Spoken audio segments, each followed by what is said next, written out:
would like to welcome everyone to our symposium on the effects of COVID-19 on the artisanal mining community in the gem supply chain. This is being produced and imagined by Susan Wheeler, who is the founder of the nonprofit Responsible Jewelry Transformative, which also produces the Chicago Responsible Jewelry Conference. And Susan's timing, as always, is impeccable. She dreamed up this thing about 2 weeks ago, and then just a few days ago, the OECD put out a call to action to assist artisanal miners who are being affected by a variety of supply chain problems that lead to food insecurity and all the insecurities that go with not having any income in the gem mining communities around the world. We depend on those supply chains for our livelihood in the jewelry industry. And as it is, we do not have an equitable distribution of income across the supply chain to those source communities.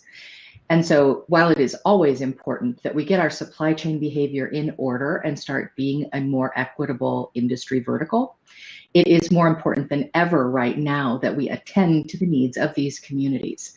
So we have assembled, Susan has assembled, an incredible lineup of speakers for today and tomorrow. Today we are going to focus on very specific initiatives that are being done to assist artisanal miners. This is going to be an information sharing webinar. We will open up for questions at the end, but each one of these speakers is going to talk about their initiatives and how you can participate right now. Tomorrow, we'll be having another session where representatives from PACT and the OECD and the World Bank will talk about global initiatives. And the hope is that by doing a bottom-up, which is our grassroots initiatives approach, and top-down, which is our global organizers approach, thought process, we will figure out as a community how to bring aid quickly and effectively to the people that we depend on as our friends and our supply chain partners. So that's the goal for today and tomorrow. So today I'm going to just introduce each speaker. They're going to talk for 6 or 7 minutes about their initiatives. And then when we're done with that part, we'll take your questions, and I'll try to keep an eye on your questions as you go to make sure that we don't miss anything. So let's start with introducing Monica Stephenson. Monica Stephenson owns Anza Gems and a couple of other concerns. And I'm going to turn it over to Monica now to talk about her initiative and how she's helping ASMs in the gem sector. Monica. Thank you, Andrea. Thank you, Susan, for organizing this. And it's nice to see everyone's faces and the chat. I'm very happy to be here and actually explain some of the specifics of the supply chain in East Africa in particular. My business model is with Anza Gems, is to have a very short, as transparent as possible supply chain. So to do that, I usually travel several times a year to East Africa, to Tanzania and Kenya, and I purchase rough gemstones there, and I visit a lot of mining communities. This gives me a picture of kind of what's on the ground, and then I also take 10% of sales and I reinvest it back into those communities. So obviously I cannot travel to these locations, and the situation on the ground is pretty serious there. So obviously these are subsistence economies, and most of these miners work for a day or a week to feed their families. It is a very money, gems in, money out kind of situation. And so with no buyers for months there, actually buyers left in East Africa probably in January or early February. A lot of Asian buyers left very quickly. So they were feeling the effects very early on. No buyers means, no gem mining means no sales. You get to no food very quickly in that cascade. So normally I would reinvest my 10% into those communities, into education initiatives or infrastructure initiatives that help them mine better, mine safer, process materials, And I use a vehicle of Gem Legacy. It's a 501c3. It's based in the US. It was started by Roger, Ginger, and Rachel Derry, I think in 2018. I'm on the board. We're very like-minded. We travel to the same areas. I have a lot of access to the same communities that they are serving. So there's a lot of accountability there. I can actually go visit initiatives and kind of see what they're doing, and make sure that the money is being used in the manner that we have kind of asked for that. Now Gem Legacy has kind of pivoted to from education and kind of entrepreneurship initiatives to actually helping these mining communities who are now at a point of hunger in a number of communities in Tanzania and Kenya. So Rachel Derry is on the ground. She is actually in Tanzania right now. She is in Arusha. And initially this was looked at as like, oh, I can't get home. But now she is kind of, it's really, we're all counting kind of blessings that she's actually there on the ground and is able to physically oversee distribution of this aid. So because we have had trusted partners on the ground in terms of dealers and brokers, because we have schools and orphanages that have been supported through Gem Legacy in the past, because of those kind of robust, kind of trusted networks, we're able to identify who really needs the aid kind of more significantly, do a little bit of due diligence. Rachel is there to actually purchase materials. We're talking about beans, flour, oil, sugar, and COVID-19 prevention information, which is really important. Most people can't communicate very well. They have cell phones, but maybe not smartphones. They don't have access to the same kind of information. A lot of the things that we're doing in the West don't necessarily work in sub-Saharan Africa. So masks become actually much more useful if you can't avoid the market and you are living in a small, say, village with 10 people under one roof. A mask might actually be sort of the best protection. Soap and hygiene materials. Water is something that's relatively scarce in a lot of these communities. And so as part of the distribution, there are water dispensers, soap is provided, instructions, masks, obviously in Swahili, meeting them kind of where they are in their villages. And the aid is actually able to get to the people that really kind of need it the most and in a very personal, very connected way. So I really credit the fact that Rachel is there and is able to kind of mobilize on the ground. But I connected her to Tuwoma, for instance, who is in a different region of Tanzania. And they were able to get aid to like 68 of the neediest families that are affected in our Moyo Gems program. They also have a partner in Kenya, in Voi, which is where a lot of the gemstones in Kenya come from. So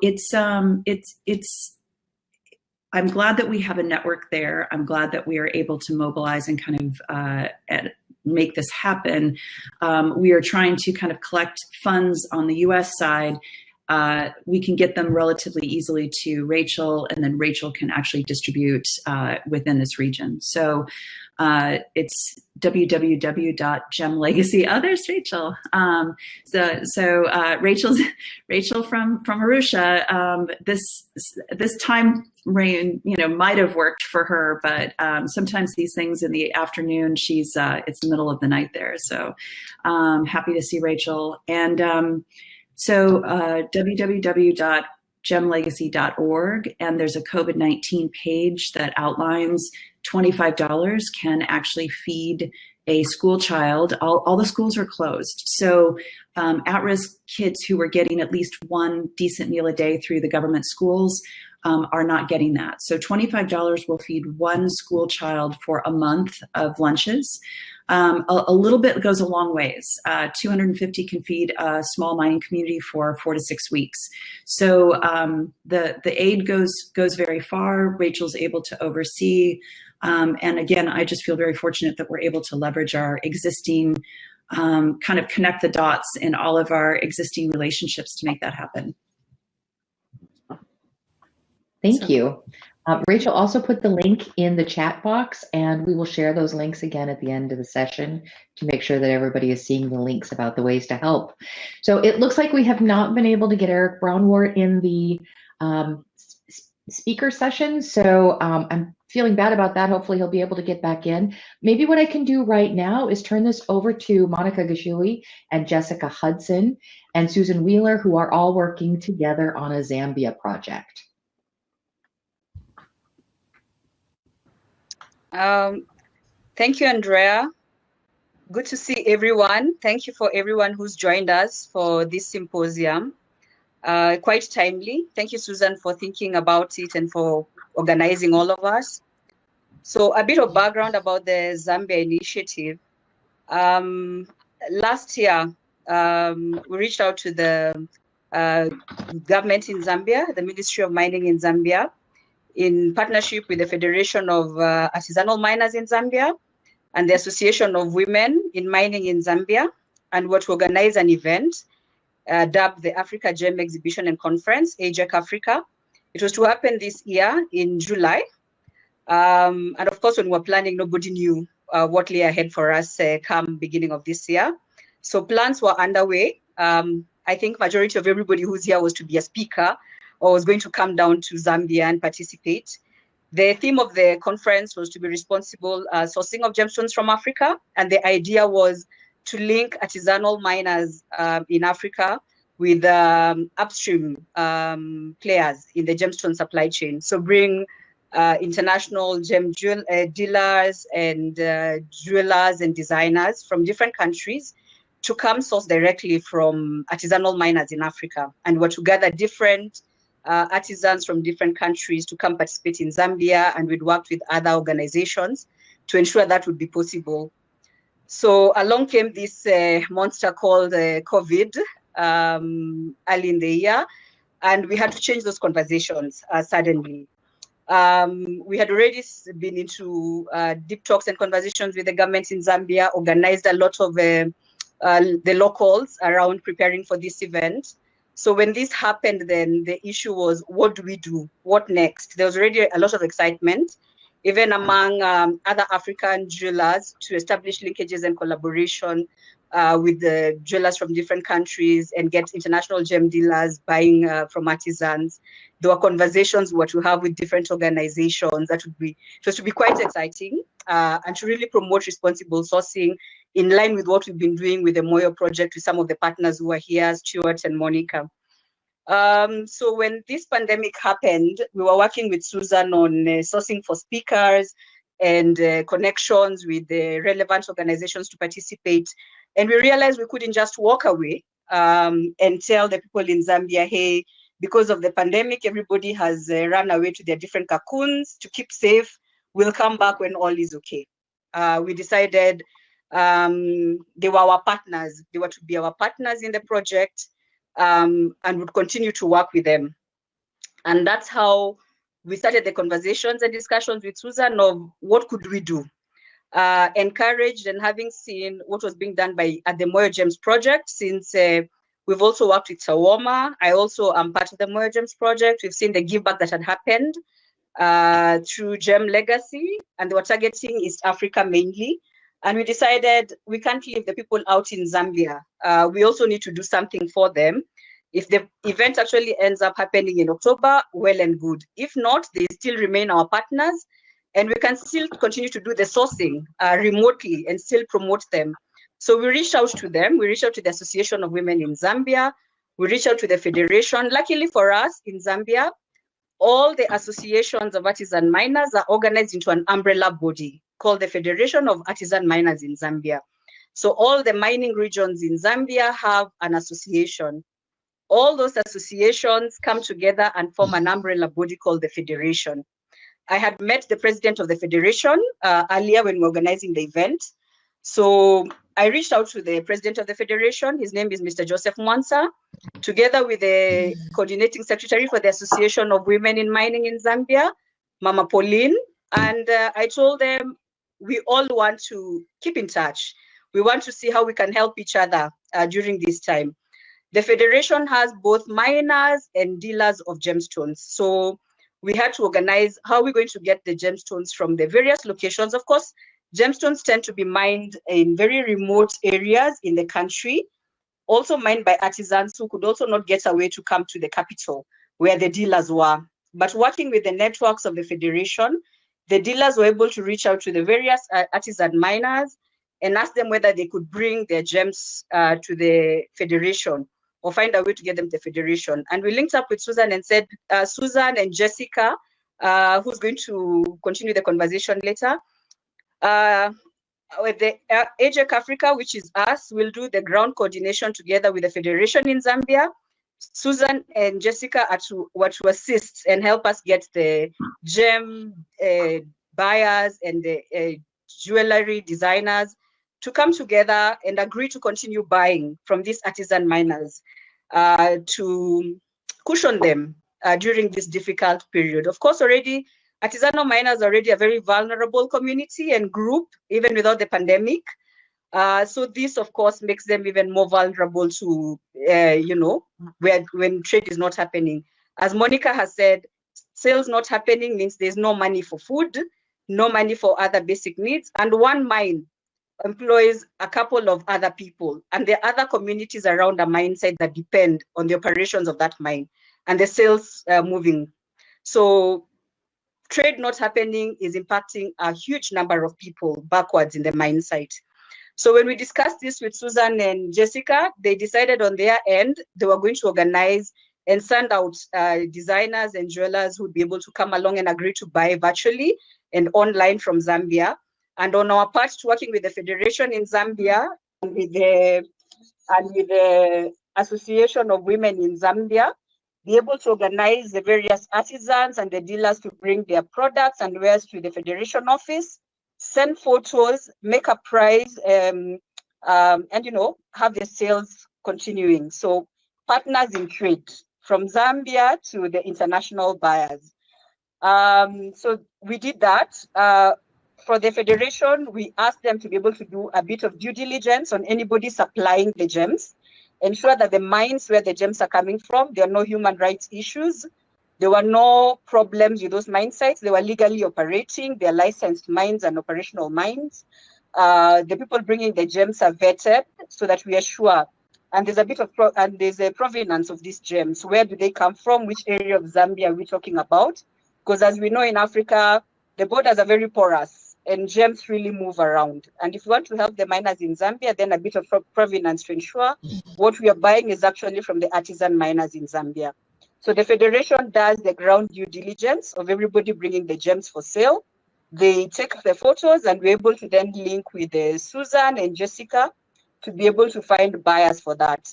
I'm glad to announce that we facilitated the first sale last week, and the money and the structure of the give back, any sale that happens, the seller in Zambia gives back 10% for that transaction, and the buyer of the gems also gives back 10%.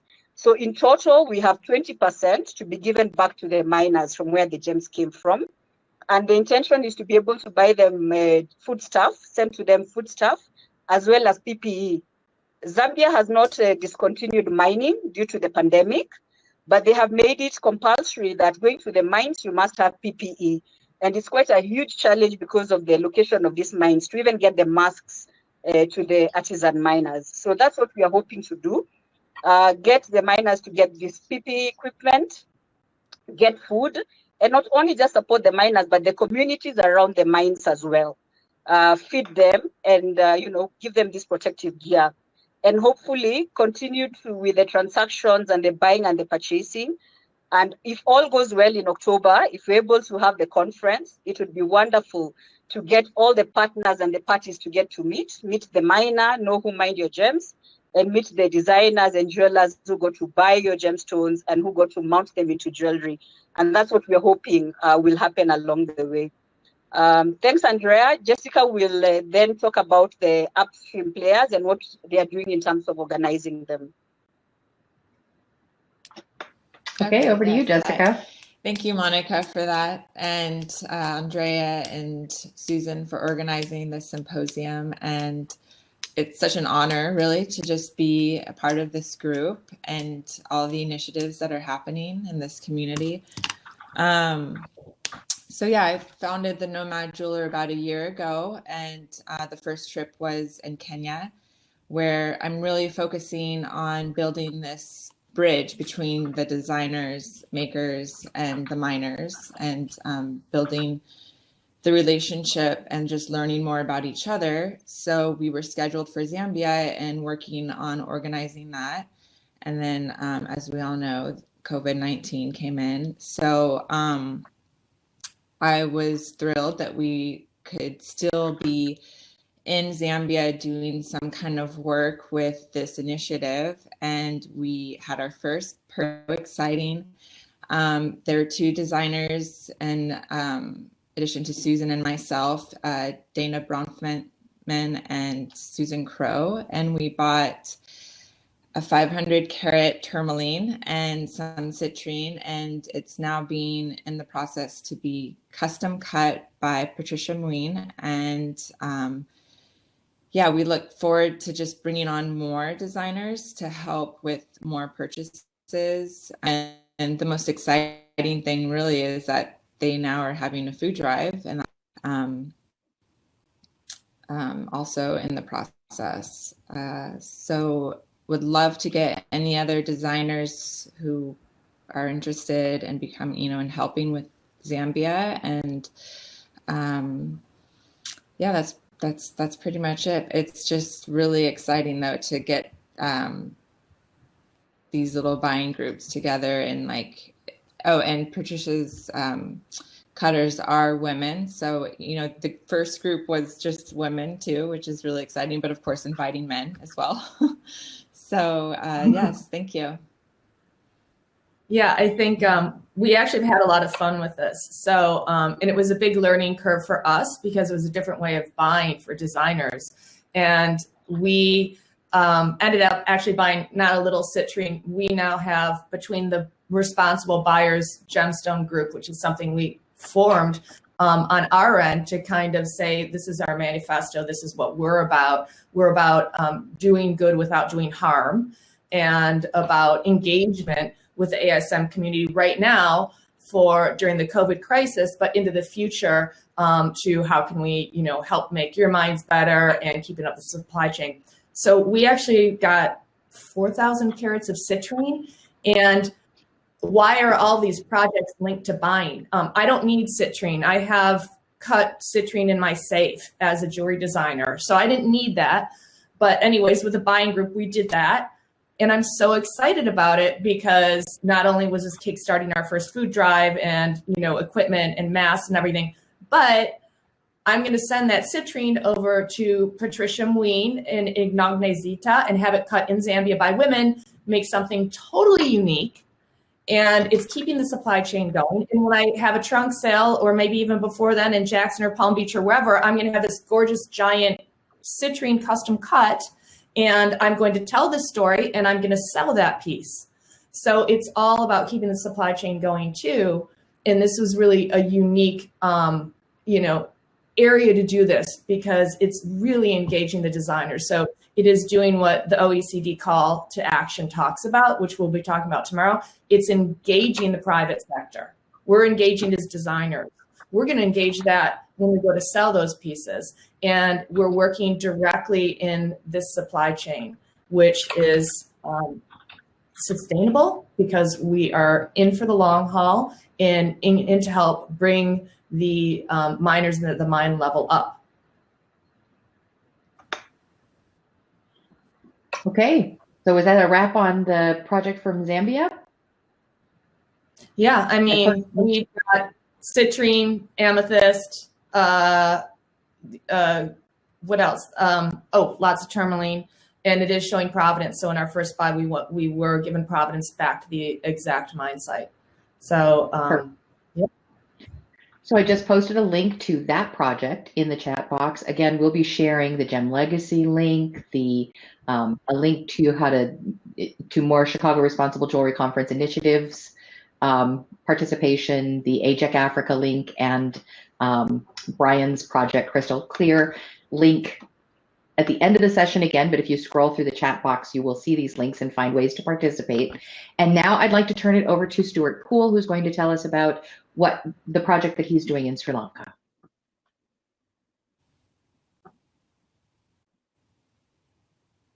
Thank you, Andrea. There you go. I just had to unmute there. Yes, so just to give a brief overview of the situation in Sri Lanka, I was in the country up to the 20th of March for a month before then. So I was there just as the whole kind of pandemic situation was developing. And at the time, it was really kind of unsure as to how it would go in the country. I have to say that having now observed from the UK and kept in contact, obviously, with my colleagues there, that the assessment is that the Sri Lankans are handling things pretty well. So the situation there certainly is not anywhere near as bad as we're seeing in other places, UK included. They have less than, I think, 900 recorded cases and only 9 recorded deaths so far. So that's a pretty good good statistic, I think, bearing in mind what's happened elsewhere.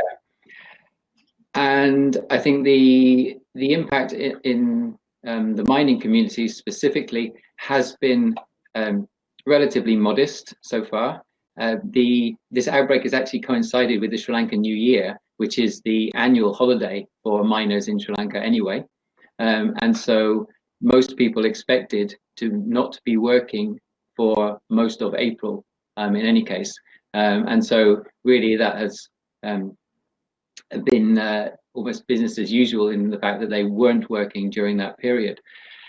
And so now we are seeing that because of the way in which the situation has been so well handled, that the curfews and things that have been imposed in recent weeks have been lifted. We're seeing actually now activity back in the mining regions, and we were able to, in fact, get our own mine back online last week.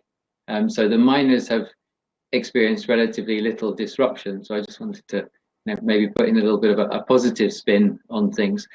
The government, in fact, has made the whole license situation pretty straightforward, and they've said that you can use, in fact, existing licenses. You don't have to apply for new licenses, and you can kind of roll over with your existing license whilst your new applications are pending.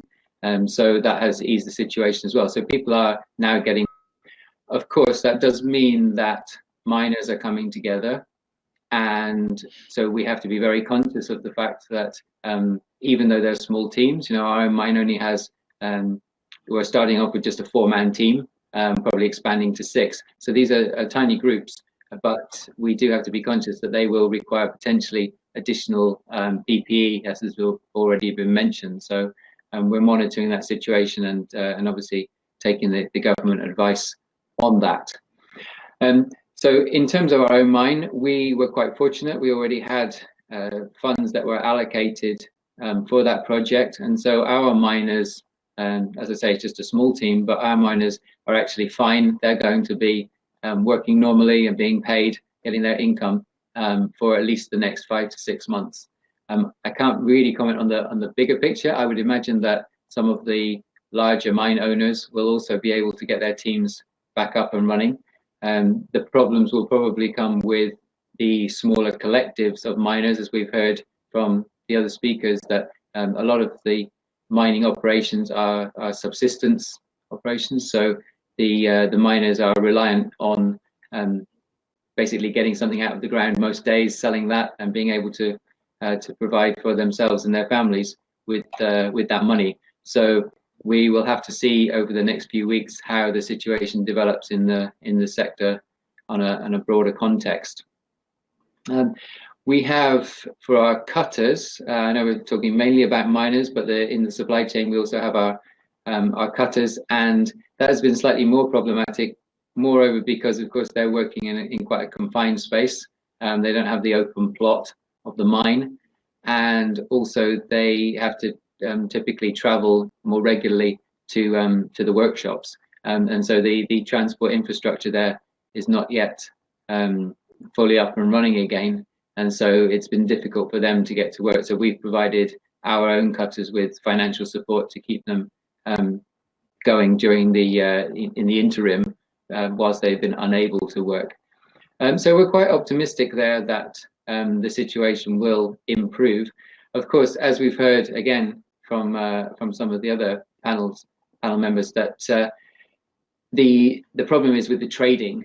So a lot of the bigger customers for some of the mine owners, in particular in China, of course, the big market, and Thailand, they have not been obviously traveling to Sri Lanka, and also they've not really been buying. So that has had a severe impact. Of course, all of the gem markets and things have been closed, not only for the new year, but now continue really to either be closed or having very little activity. So a lot of our fellow mine owners are not struggling to get the mines up and running, but actually they're struggling then to obviously sell the output from those mines. So I guess in terms of what we've done in that respect is really to keep trading. We've done our best to keep engaged with our customers here in the UK and Europe, and to be able to accumulate money that we can then spend with our small network in Sri Lanka and keep them going. They need more than say a donation. They actually need a commercial activity. So that's really where our focus has been. I would say also that as a business, we always commit to allocating 25% of our profits to charitable causes anyway. And so we've directed a lot of that pot of money that we had for the good causes to our partners in Sri Lanka that we know are reliable routes to some of the poorer communities in the country. Really been the place where we've allocated our donated funds, as you like, as opposed to our trading funds. And I'll put a couple of links in the chat as to the charitable causes that we support, that we know are doing some really good work. Because obviously, as in most of the countries that we're discussing today, it's the poorest communities that are hit first and are hit hardest by this situation. So we felt that that's the best use of our money at this time. I would finish just by saying that, as well as our operations in Sri Lanka, of course, I'm involved with Monica in the Moyo Gems project, and so anyone who's based in the UK or Europe can certainly come and speak with me about buying Moyo Gems to be able to support that initiative as well. Thanks very much. Thanks, Stuart. We have a lot of designers in the audience that are saying, I'd like to participate. Your customers probably would too, right? It's time for a commercial plug here, because we need commerce on these stones to provide support back to the mines. So get your customers on the phone and say, you can do something to help the lives of other people. Let's design a ring, a pendant, anything around one of these responsible gemstones and bring commerce to the market. And you get to wear this as a reminder, and it's a treasure no matter what, and you've done good for that marketplace. So we need commerce on these stones. That's an amazing way for designers to help.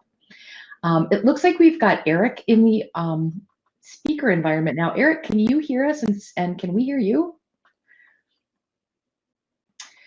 Okay, it looks like we're still having some problems getting Eric into the system. I'm going to go ahead and move on to Brian Cook now, so Brian can talk about his project, and hopefully we can get the access issue for Eric worked out, because I really want him to be able to talk about his American Gemstone project with the Navajo Nation, who also needs us to buy gemstones. But for the moment, over to you, Brian.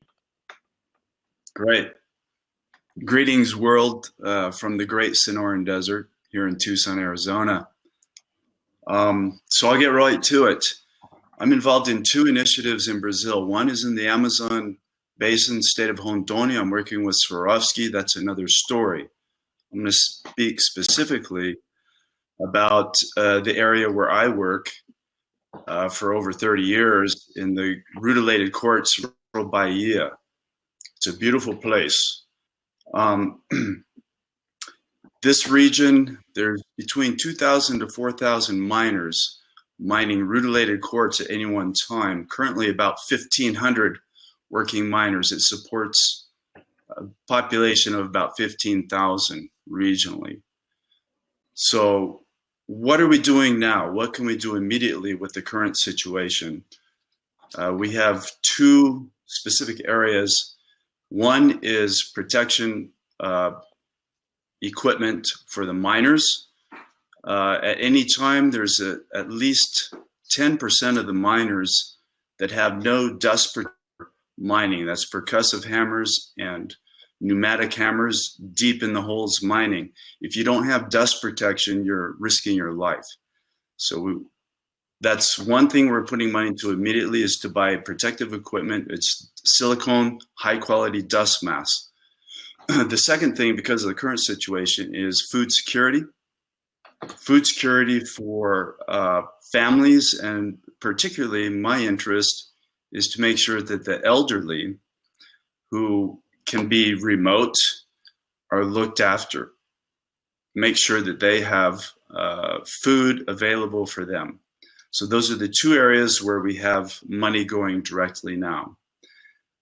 How do we prove that we're going to apply money to the source? I think this is one of the things that customers, the end user wants to see. And so our simple method to do that, we've come up with our solution. Now, in Jill Irwin, who I'm working with, she has created the Crystal Clear Collective, which is CIC, meaning a not-for-profit social enterprise in the UK. So it's a nonprofit, so we can use that as a vehicle to get money to Brazil. That has been set up. She has already raised $1,700, which we sent last week to Brazil. We will take photos of the money wire so you can see how much money is going from where to Brazil. In Brazil, we set up an account through the Miners Cooperative, a separate account to receive any donations and the money's coming in. So you will see where the money goes. Once the money arrives, I have my mine foreman specifically and the Miners Cooperative, and we've linked with the municipality mayor's office and the Secretary of Health for that region, and they're very excited about this. So they will participate in the distribution. So we're buying dust masks, which cost about $40 US for a high quality silicone dust mask with filter. So $1,000 will buy 25 dust masks. This is life-saving equipment. If there's 1,500 miners working now and 10% don't have it, that's 150 miners without protection. Secondly, we're buying food packages that runs about $20, $21. This provides food for a family of 4 for 2 weeks, or let's say an elderly couple for a month. And this is basic dry goods: beans, rice, coffee, manioc flour, soap. So these are two specific things that we are doing now. Once the money arrives and the participate in this particular initiative now, we will distribute that, and we'll take photos of the people receiving with their permission if they want, their comments and video clips. So that will provide, and that will all be uploaded to the website. We have the Crystal Clear Collective website, which will be live by Friday, I think. And then we have our own website, which is Core Jewelry. That is our website, where we are selling stones that we cut, mined there, and we are offering, they'll be keystone priced, and we're offering from 20 to 45% of that money will go directly into this fund.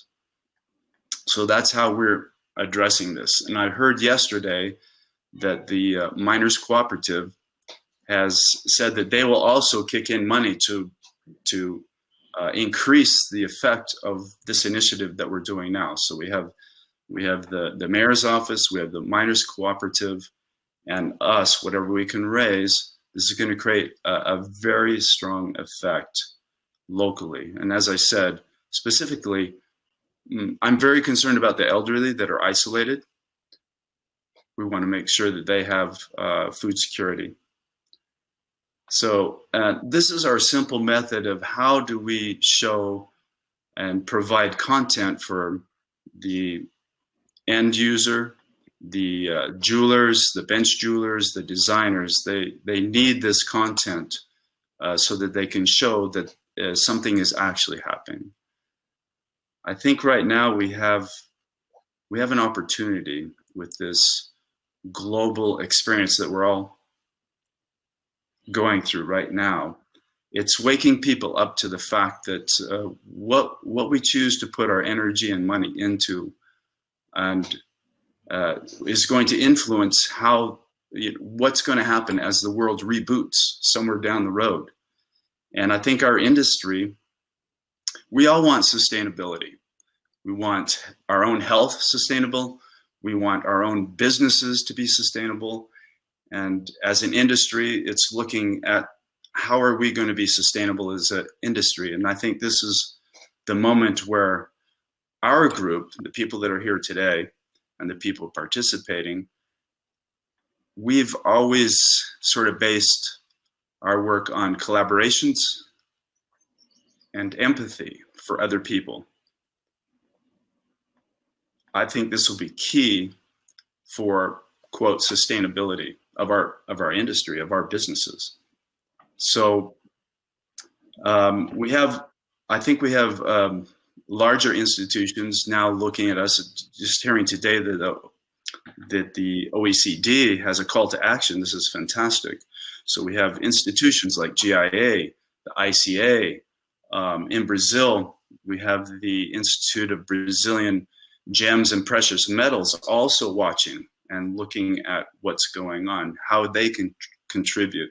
So even our grassroots operations that are happening among us, maybe we'll get more input from larger institutions at the same time. So we have a moment, this call to action that, we can have some good effect. Specifically, I think our websites will be posted. We'll share all the links. Yep. Yeah, so as I said, on our website, Core Jewelry, I'm posting stones. We'll be adding new stones all the time. Where that purchase, there'll be a percentage between 20 up to 45% that we'll take out and we'll send to the Crystal Clear Collective so that it can be transferred to Brazil. I guess, what else did I want to say? Well, while you're thinking about that, Brian, let me see if I can hear Eric yet, because I want to make sure if he's in, we don't run out of time. Yeah. Eric, can you? Still not getting to Eric. Eric's working on a project. He's always working on a lot of projects. This is Eric Brownwork of Columbia Gem House with the Navajo Nation and mining American gemstones. The Navajo Nation is getting hit very, very hard by COVID-19, both because they don't have income from their primary income sources, which are the casinos, and also they're getting ill at disproportionate numbers to the general population. So we're very concerned about sending some economic relief to them in whatever ways we can. Susan, do you have any other information you can share about Eric's initiative? Yeah, so Eric's initiative is linked to the Anthill Garnet Mine, and it's a fascinating gem and story. He's been working with the Navajo that mine these beautiful, incredible red garnets. So similar to everybody here, there's a 20% give back. And let me just mention that when I called everyone here, almost 3 weeks ago, everyone here was already doing something, because this is the group that already is, in the ethical gem fair and thinking about these things and knows where their gems are coming from. So of course, Eric was already, had made a donation to the Navajo. He's donating what he can. I'm just going to read: currently cash, disposable face masks with our Navajo partners to purchase food for their people and their animals. So the sales are directly linked to any of the anthill garnet that you buy, 20% back. The lands are in Arizona and the four corners of Colorado, Utah, and New Mexico. And in his stats, he says the Navajo Nation is currently the third hardest hit area per capita with COVID after New York and New Jersey. The Navajo people are facing 70% unemployment. They are fighting the disease with only 24-bed hospital and minimal access to respirators. So we are so frantically also trying to provide them with PPE, cloth masks, and surgical caps. It's a devastating issue right here.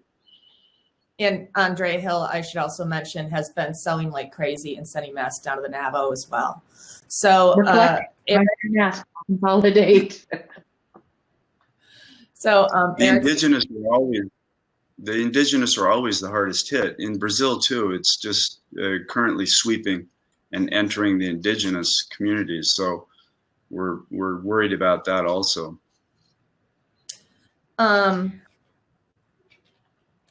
So go ahead, Andrea. No, I was just going to see if you had more on representing Eric's presentation.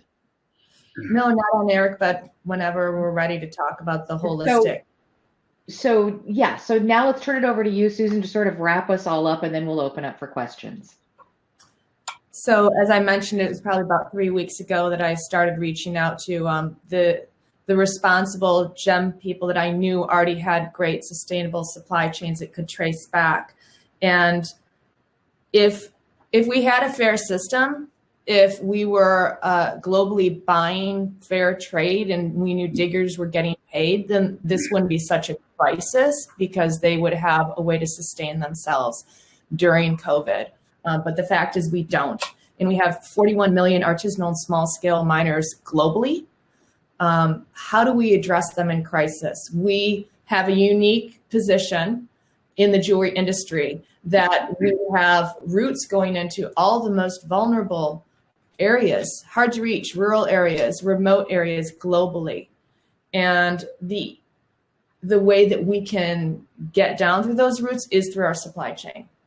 So what better way than to reach out to people that already have existing supply chains that can get down into these rural areas and areas where they need help.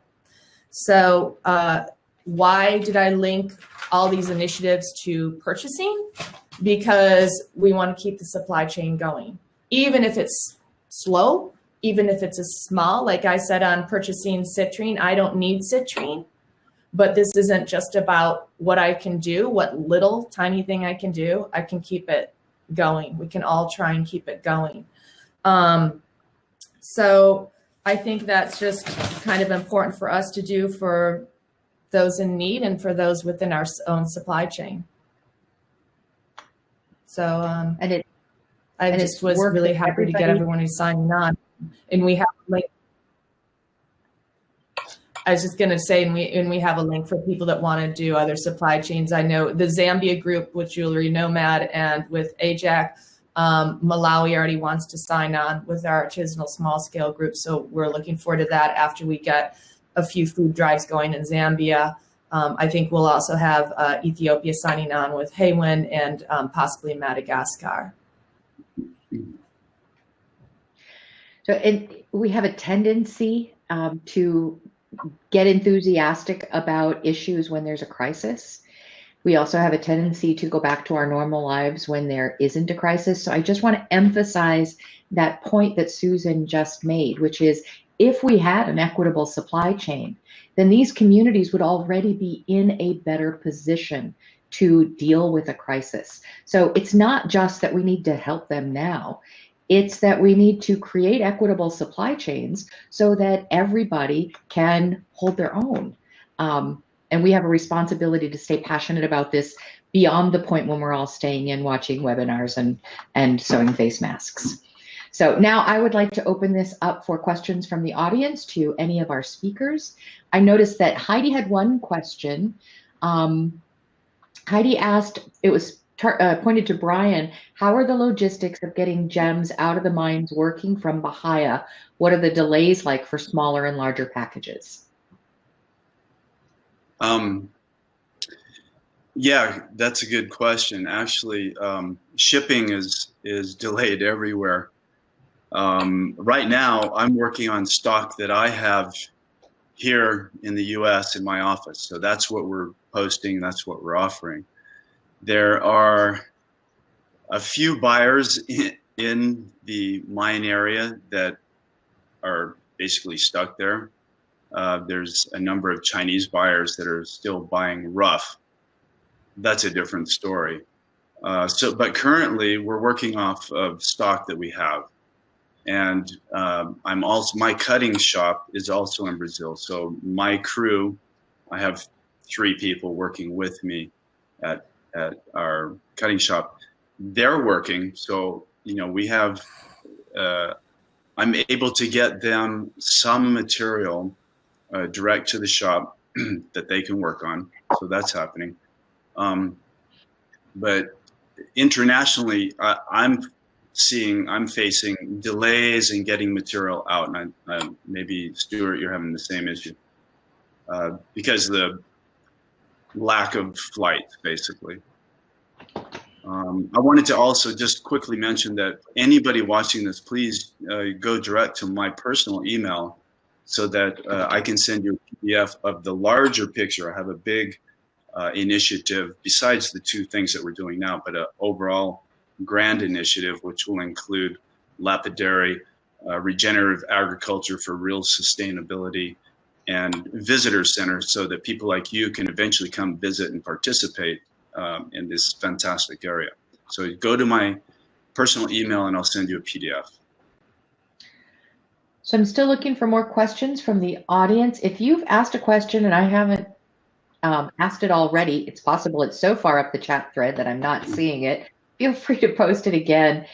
Speakers, do you recall seeing any questions that were asked that I have not posed to you? Or do you have questions for each other? I think what a lot of the consumers and consumers are also our designers and bench jewelers and people that want to use our materials. They need content, and so that's what we need to provide content that they can show their clients. And that's so in our simple way, that's how I've structured it, so that we can prove where the money goes, what the purchases cost, and then get comments and content from people that are the recipients of the protective equipment or the food. Well, and Susan just posted that. Susan, why don't you share that about the transparency? So for our program, we have complete transparency with all the purchases. So for instance, I know what Jessica Hudson bought and for how much. So this is just the way that we're doing it, because for our program, we have a responsible buyers group. So that's the way we did it, just in this structure. But I do have I'm a nonprofit 501c3 right now with Responsible Jewelry Transformative. So there's oversight there with the finances. We were just able to set up the structure that way. So I think what Brian's talking about is something that we would like to do in the, to have the designers also. The designers are getting on here. Susan Crow has talked about, and we've started to write up some protocols on designers donating 20% when they do a purchase or when they do a sale themselves. So say Susan Crow buys a related course from Brian at the Bahia mine, and then when she sells that, she gives 20% back to the program as well. So the transparency would be, along there. But we also, I think what Brian's saying is great, and Monica Stephenson's great at this as well, as photographing and sharing, sharing the photos of the food drive, sharing the photos of the jewelry that you make with the pieces, sharing the photos of, what the gems are looking like that we're buying. The more we share, the more we can bring more people onto these projects, and the more we can bring awareness to the overall jewelry industry as to what can be done and the benefits of doing things this way. Monica Gichuhi, we have from Go ahead, Monica Stephenson, and then I'll pose the question to Monica Gichuhi. Okay, I just wanted to follow up there's with. a question there's a question on the chat about how can other African countries replicate what we are doing in Zambia or join such initiatives. I think the question is from Musa, if I got it right. And what we've done, we created a link on the CRJC website to assist other countries who might want to start initiatives. And we came up with something like an ad hoc guideline that you can go to the Jewelry Transformative Initiative website. Susan, please provide the link to all the participants. We've given a basic checklist for countries who would want to start an initiative and come together and do similar initiatives. What are the 3-4 things you'd need as a checklist to start similar initiatives? And we've also provided our contact details, both Susan and I, if you want to maybe talk further about it, have a conversation around the same.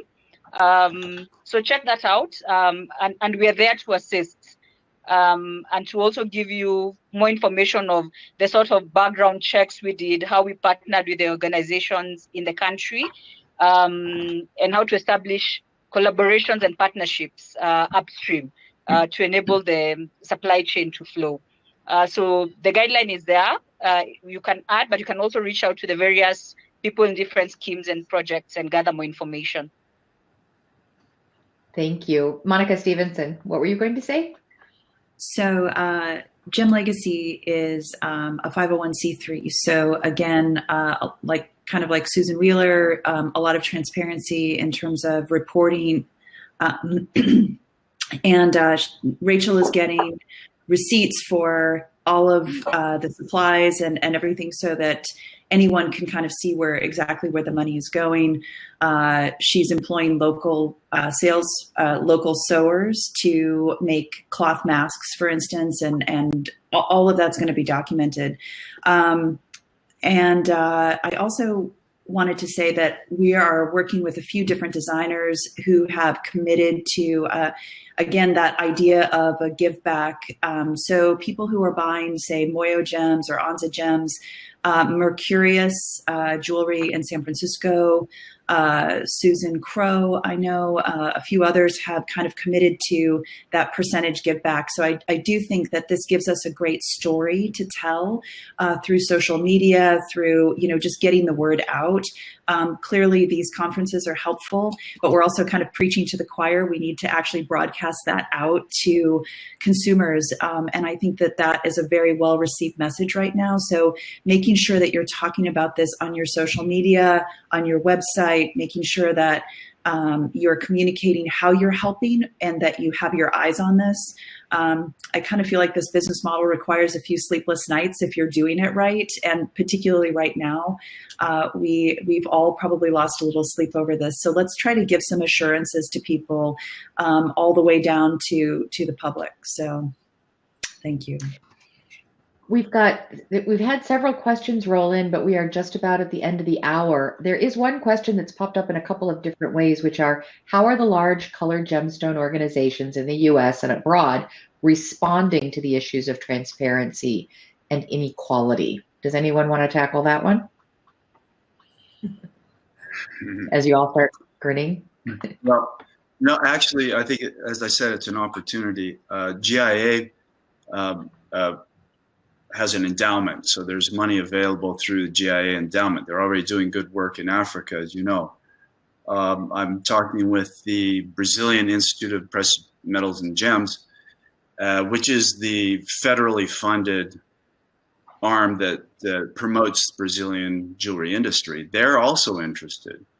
The CIBJO, CIBJO, which is a strong institution for our industry, they're also messaging strongly about this kind of support. So I see the opportunity now to tap into these larger groups to add to our grassroots projects.